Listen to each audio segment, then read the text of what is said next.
Here I am in our paddock B1, the upper part. That is where we have planted the Paulownia trees, which are now dormant. Dormant looks like this one here. And this is one of the younger ones. The older ones are up there. I show you them in a second. And the reason why I'm showing you this is the horses have been in here, and also the few sheep, for now 2 days. They have been grazing on this, and they also have been manuring, and you can see it here. The bad thing about horses is whenever they shit somewhere, they won't get close to this area in a long time, because they are smart. They don't like to eat worms, which then make them sick, so they leave their droppings in some place, and then the area is contaminated and they stay away from it. So they basically define their toilet, and that's one corner of a field, and the whole load gets dumped there, and they don't eat in this place. So this is now after 2 days of grazing, and before I go up there, let me turn around without so much shaking. So this is the lower part, and this part has been off limits for everybody now 26 days. Unfortunately, it is pretty cold, and grass does not grow below 5 degrees centigrade, I think. So that is why there isn't that much. If it warms up, then it certainly will come up, and you can also see a lot of the horse manure that is still sitting there. So I think maybe, but it depends, another pass is possible in another 20 days or so. But I have my doubt, so it might be a thing for late February that we can graze this area again. We just have to wait because of the temperatures. The area hasn't been very good so far, but with this treatment it is improving. The soil is much better covered by now.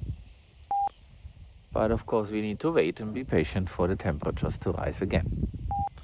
So daytime temperatures without the sun are just 8 degrees, so nothing big we can expect.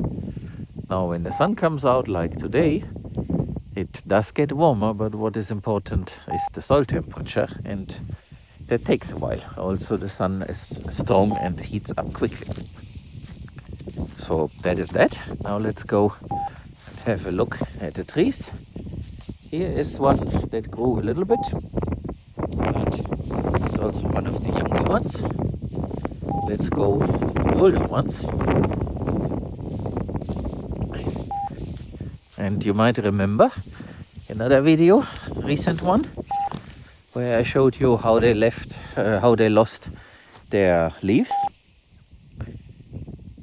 And that was because of the cold.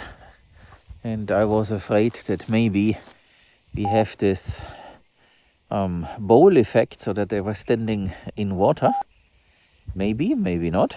But by now they are big enough, I think, that their root system is stronger, and maybe the soil is also more penetrable, so that it's not standing water anymore. Let's hope. We will see in spring when they are supposed to resprout.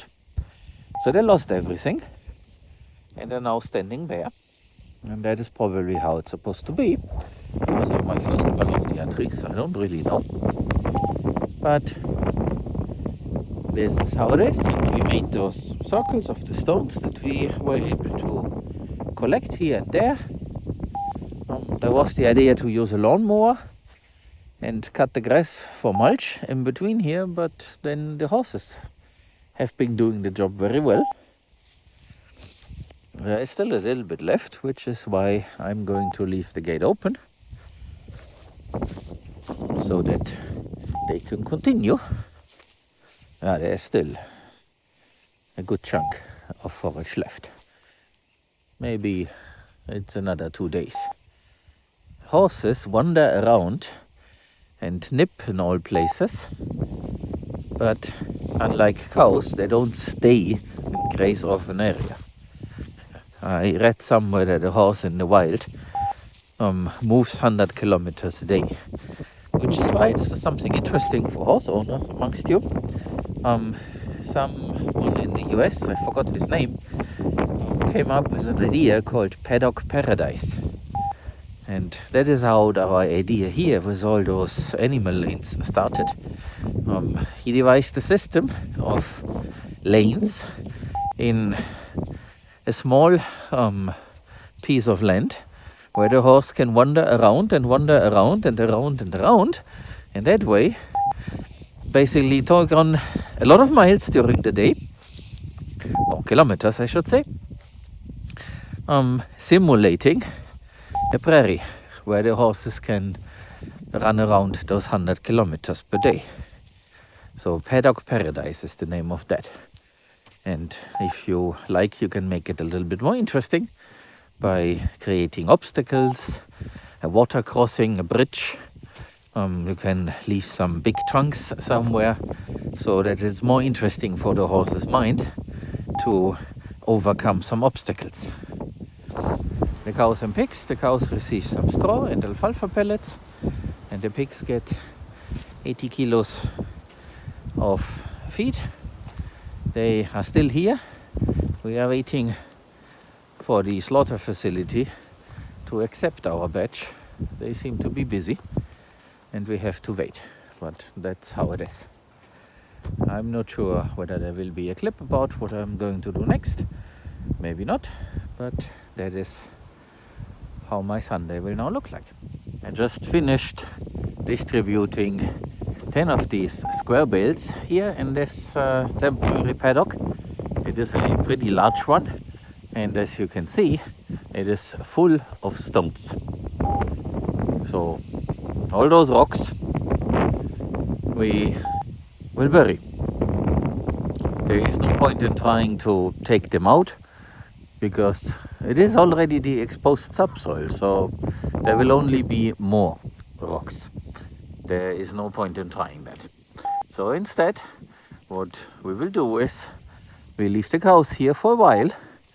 They feed on that straw as raw fodder, and we give them the alfalfa pellets for protein, and then the manure that we get here in combination with the seeds. So we are going to put seeds between the straw also beginning next week. That should then provide additional plants for spring, and hopefully we can restore this very quickly. We will see.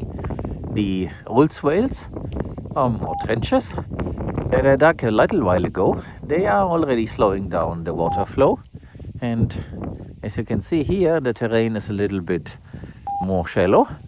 And then there is another swale further down, which also has an integrated pond in it. So this is a perfect area to try how we can establish new plants with the help of the cows and the seeds that we bring in from the outside. And I won't open these bales today. There are enough ones that are already open. This is something for the guys to do when I come back. Today is Sunday, so won't be long. Of course, they will nip on it and try to open it themselves, but they won't get very far. So they should first feed on what is open. And that's the plan for this place here. Another temporary solution gets another temporary fix. We will give this area some love here at the entrance of Zone C, but for now this has to do. Now on to something hopefully a lot more permanent. We are seeding. Juan here is distributing into the straw a seed mix that is to improve Mediterranean grass areas. It has a number of different grasses, some clover and other things in there, and we hope that the cows will help us with the upcoming rain to make this area really nice when spring comes around. We had a 25 kilo bag of rye from last year, and instead of letting it get bad somewhere in the shed, we decided to put this into the trenches. We then covered it with some straw, hoping to hide it a little bit from the birds, and also to add some biomass.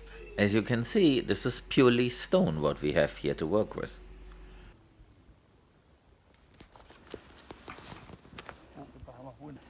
A la gente le gusta ver a otro trabajar. And that being said, I'm showing you how everybody is working.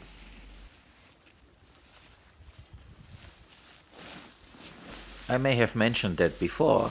There is actually a machine to distribute straw. It's a trailer that can be towed behind a regular car, and it splits the square bales into the flakes that they are made of. But by doing it by hand, we have a lot more precision where to drop the flakes. And we can also do things like seeding, what you see in those images here. Here Juan is seeding more rye into the trench.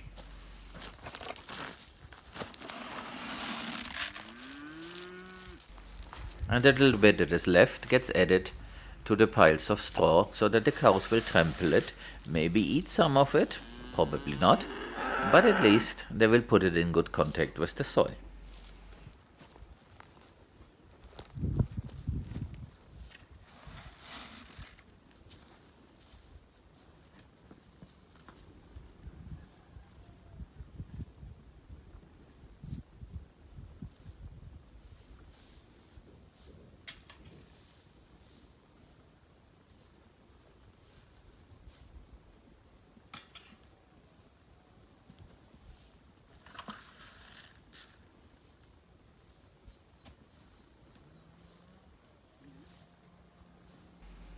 The cows are curiously looking on, probably wondering, what is he doing?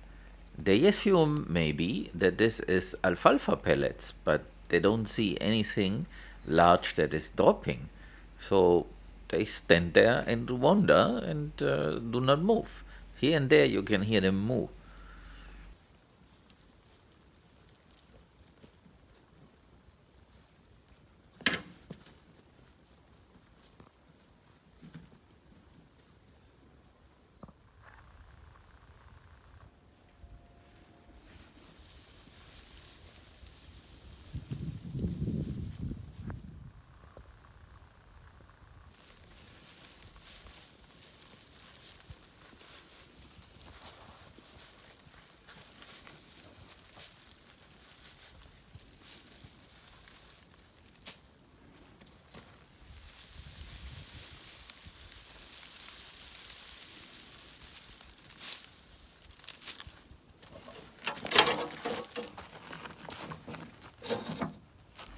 The red things you can spot is the rye seed.